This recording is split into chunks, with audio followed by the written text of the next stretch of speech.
नमस्कार, मी श्रीरंग खरे. आमच्या नव्या कोऱ्या मनी टाइम या विशेष कार्यक्रमामध्ये आपल्या सगळ्यांचं स्वागत. गुंतवणूकदारांना अधिक साक्षर करण्यासाठी, सजग करण्यासाठी आमचा प्रयत्न आहे. आपण आज सविस्तर बोलणार आहोत सोन्या चांदीच्या दरांविषयी आणि सोन्या चांदीमधल्या गुंतवणुकीविषयी. मात्र सुरुवात करूया बिझनेस टॉप 10 निफ्टी आणि सेन्सेक्समध्ये जोरदार विक्री झाल्यानं आज गुंतवणूकदारांच्या एकूण मालमत्तेपैकी 10 लाख कोटी रुपयांचा चुराडा झाला. निफ्टी 500 अंकांनी तर सेन्सेक्स 1800 अंकांनी कोसळला.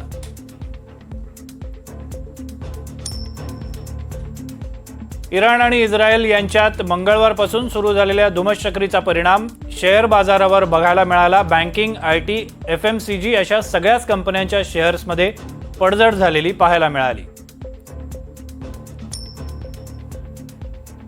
युद्धाचा परिणाम सोन्या चांदीच्या भावावरही झालेला आहे. सोन्याचे भाव रोज वेगाने वाढतायत.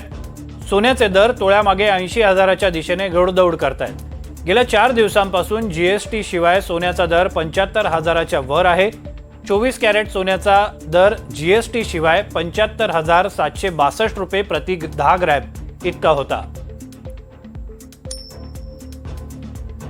युद्ध भडकलेलं असल्यानं कच्च्या तेलाच्या दरामध्ये देखील साधारण 5% वाढ झालेली आहे. एका बॅरलचा भाव $75 पलीकडे गेलेला आहे. यापुढे मात्र कच्चं तेल फार वाढणार नाही असा अंदाज जागतिक बाजाराचे तज्ज्ञ वर्तवत आहेत.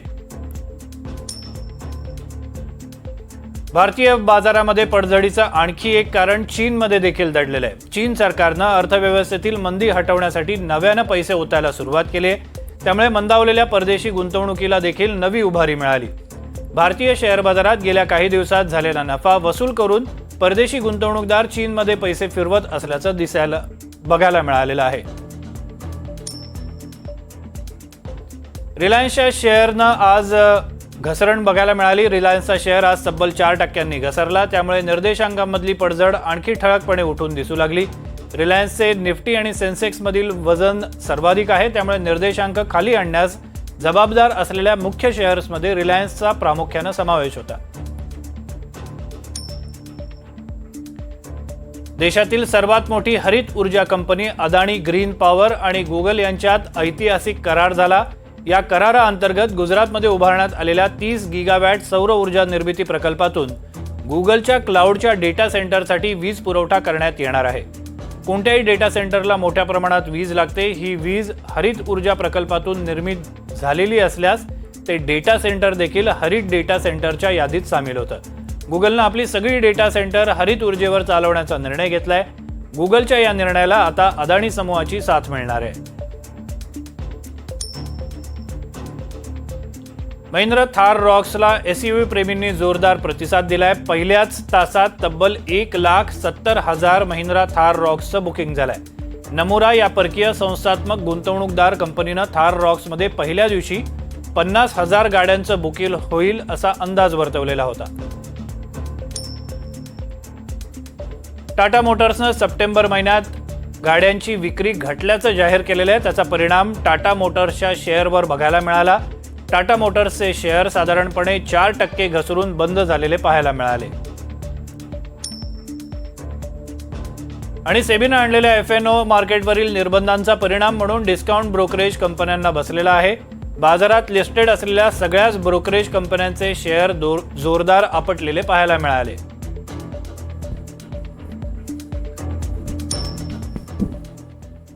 आणि आज आपल्यासोबत आहेत सोन्या चांदीच्या बाजाराचे अभ्यासक अमित विद्वंस, जे गेली अनेक वर्ष सोन्या चांदीच्या बाजारात व्यवहार करतायत.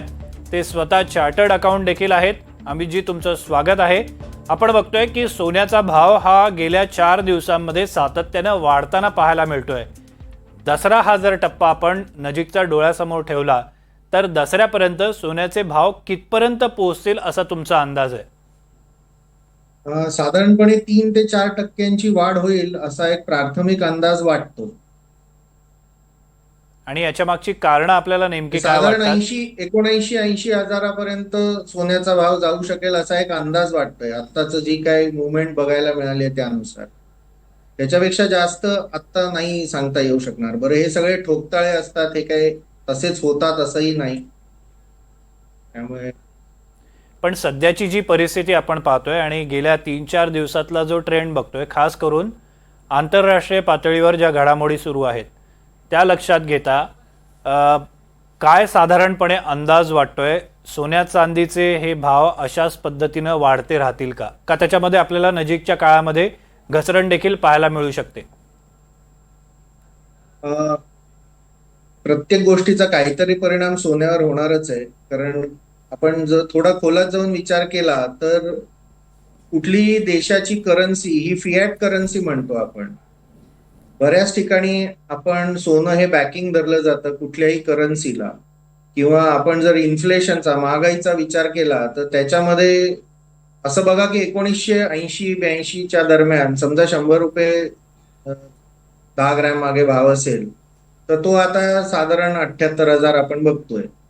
आपण जर महागाई पॅरामीटर मोजण्याच्या मागे गेलो तर असं दिसतं की त्यावेळेला 100 रुपयामध्ये 4 माणसांचा बेसिक घर खर्च होत होता. मुंबई सारख्या शहरात तेवढे पैसे लागत होते. आज तुम्ही जर बघाल तर बेसिक घर खर्च मुंबई सारख्या शहरात 4 माणसांचा साधारण 10 ग्रॅमचा जो भाव आहे तोच होतोय. त्यामुळे आपल्याला सोन्याचा विचार करताना जो स्पेक्युलेटिव्ह आस्पेक्ट तुम्ही विचारताय मला, तो आंतरराष्ट्रीय घडामोडींचा होईल, तो होणारच आहे. म्हणजे ते आपण नाकारू शकत नाही. पण आपण विचार करताना तो फार थोड्या कालावधीचा इम्पॅक्ट आहे. त्यावेळेला आपण ऍडिशनल सोनं जर तो पडला तर घेऊ शकतो आणि वर गेला तर आपल्यासाठी फेवरेबलच आहे. ज्यांनी ऑलरेडी घेऊन ठेवलेलं आहे त्यांच्यासाठी. ज्या लोकांनी सोनं खरेदी करून ठेवलेलं आहे आणि एक सर्टन टप्पा गाठण्याची ते अवधी बघतायत, तो टप्पा आता आलेला आहे का अजून त्यांनी थोडंसं थांबावं, अजून त्यांनी वाढ बघावी? कोणत्याही व्यक्तीने जेव्हा ते प्रॉफिट बुकिंग ह्या दृष्टीने कुठलीही इन्व्हेस्टमेंट घेतात त्याच्यात त्यांनी त्यांचा टप्पा काय तो ठरवावा आणि त्या प्रत्येक टप्प्यावर त्यांनी त्यांची गुंतवणूक लिक्विडेट करावी. नव्याने त्या लेव्हल पासून पुढे काय होईल अंदाज घ्यावा. याच्यामध्ये त्यांची रिस्क बाहेर येत असते प्रत्येक वेळेला. कोणीही नीचांक आणि उच्चांक पकडू शकत नाही. ओके, बरं असं आहे की सोनं किंवा चांदी तुमचं प्रॉपर मेटल आहे, ते तुम्ही स्टोअर करून ठेवू शकता. एखाद्या शेअरचा भाव गडगडला तर त्याच्या रिझर्व्ह यूज झाले किंवा म्हणून तो भाव गडगडला असं होत जातं. तसं सोन्या चांदीत नाहीये. ते ऍव्हरेज आउट तसंही होणार आहे. त्याची प्युरिटी तेवढी आहे म्हटल्यावरती तो प्रश्न येत नाही. बरोबर. आपण अमित विद्वांस यांच्यासोबत बातचीत करणार आहोत. आणखी काही गोष्टी आपल्याला समजून घ्यायच्या आहेत. मात्र या शोमध्ये एक छोटासा ब्रेक घेतोय. ब्रेक नंतर पुन्हा येऊया. तुम्ही पाहत राहा NDTV मराठी.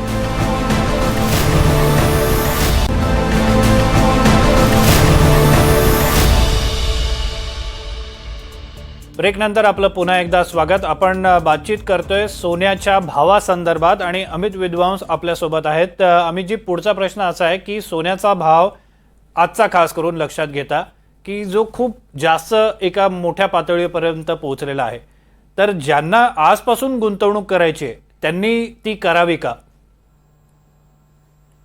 नक्कीच करावी. कारण सोन्याचा भाव हा वाढत जातो.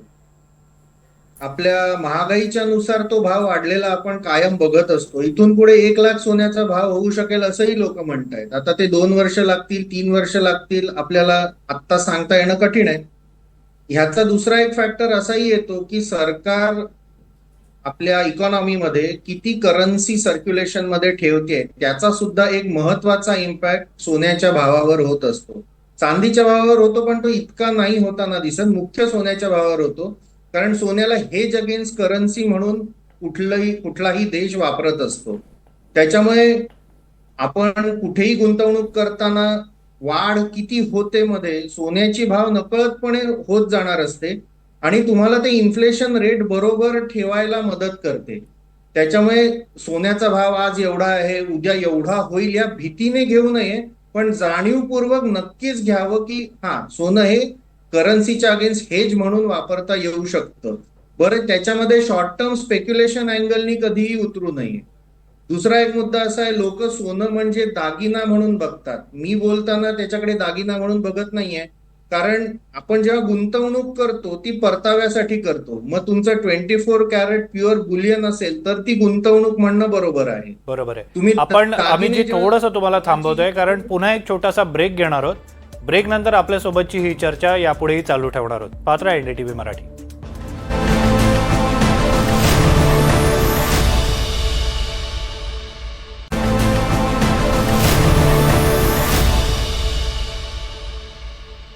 ब्रेक नंतर आपलं पुन्हा एकदा स्वागत. पुन्हा एकदा अमित विद्वांस यांच्याकडे जाऊया. अमितजी, शेवटचा 1 मिनिट आहे आपल्याकडे, त्यामुळे थोडक्यात उत्तर तुमच्याकडनं अपेक्षित करतो की आपण बघतोय आंतरराष्ट्रीय पातळीवर जी युद्धजन्य परिस्थिती निर्माण झालेली आहे त्यामुळे सोन्याचे दर वाढत आहेत. मात्र ही परिस्थिती जेव्हा निवळेल तेव्हा सोन्याचे दर खाली येतात का किंवा येऊ शकतात का?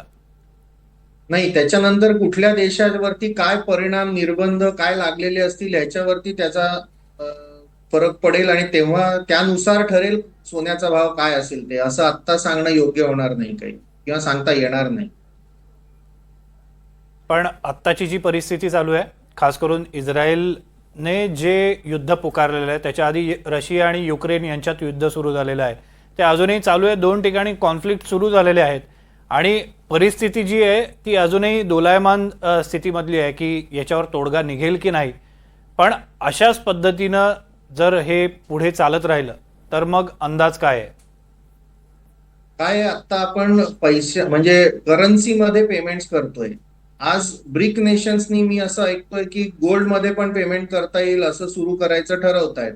ते जर झालं तर सोन्याचा भाव अजून वाढू शकतो. कुठला देश सोन्याला काय व्हॅल्युएशन देतोय आणि कशा कशासाठी वापरतोय याच्यावरती ते ठरू शकतं. खूप खूप जसं धन्यवाद चांदीचा अमितजी तुम्ही इतिहास- दिलेल्या या माहितीबद्दल. आपण बघतोय की सोन्या चांदीचे दर हे एका ऐतिहासिक पातळीपर्यंत पोहोचतायत आणि हे दर आणखी वाढण्याची दाट शक्यता आहे. आजच्या कार्यक्रमात वेळ झाली इथेच थांबण्याची. तुम्ही पाहत राहा NDTV मराठी.